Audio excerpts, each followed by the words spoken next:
How to stop Instagram from sharing story to Facebook. Hello everyone, I am Bishaka and welcome to our channel. Now let's get right into the tutorial.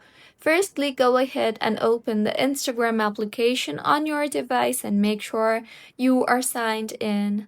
Now on your Instagram feed, swipe towards the right and you will be led to the interface from where you can add story on Instagram. So tap on the settings option on the top right of your screen and you will then be led to the story settings page. Here, tap on the story option you see there and now scroll down and you will see the option for sharing. So under the sharing tab, you will see the share your story to Facebook toggle button. So go ahead and make sure the toggle button for share your story to Facebook is toggled off, and this is how you can stop Instagram from sharing story to Facebook. So this is how you can stop Instagram from sharing story to Facebook. If you find this tutorial helpful, please like the video and do comment if you have any queries.